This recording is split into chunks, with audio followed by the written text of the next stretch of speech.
Welcome to Rock DIY or Do It You.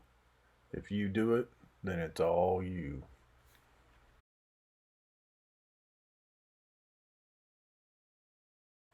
This is what the original sink counter looked like.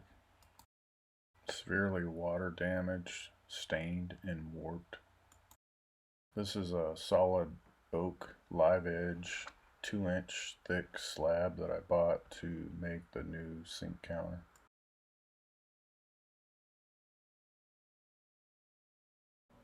I cut 3 sides square and left the front edge as a live edge.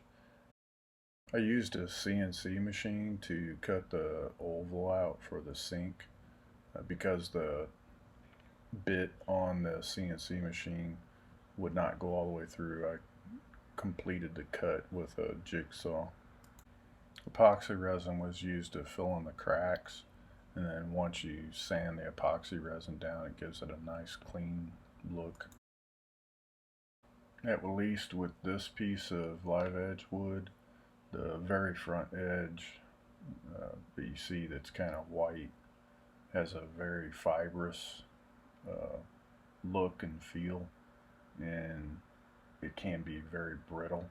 So I used epoxy resin to solidify it, and then I did a lot of sanding, maximizing the use of wood that I purchased. This piece right here that was made at a later time is actually the centerpiece out of the live edge sink counter that I made. This is the completed countertop, which involved a lot of sanding, going from a coarser grit to a very fine grit, and there was no stain at all involved.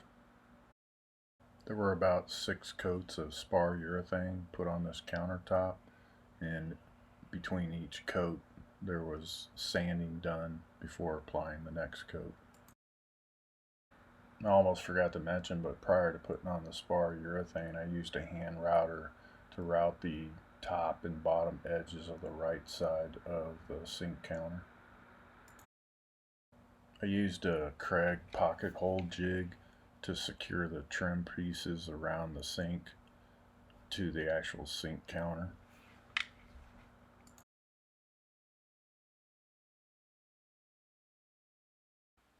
This is the initial placement of the sink counter, just to ensure that it's level front to back and left to right. The left side and back side of the sink counter is supported by 2x4s that are mounted to the wall. The front right edge is supported by a 2x4 temporarily until I put a 1-inch galvanized pipe with flanges on it. The hole for the sink is the right size, but what I didn't take into account because of the depth of the sink counter is that there was no space to actually tighten the hoses onto the fittings for the sink. To fix the issue, I cut a 2x4 that fit to the inside of the sink. Putting the 2x4 on allowed me to use a hole saw. If I did not put the 2x4 on, I would have never been able to use a hole saw to create the notches that I needed for the hoses. I kept a bag over the drain pipe the entire time, even before I started the work, just to keep debris from getting inside the pipe. I blacked out everything underneath the sink counter with matte black paint. It looked a whole lot better than everything being white. I taped off all the threading that's on the hoses and the drains to avoid getting paint on them, and then reassembled everything. The sink top is secured to the 2x4s from the underside. Screws were driven up from the bottom side into the 2-inch thick counter to keep it secure.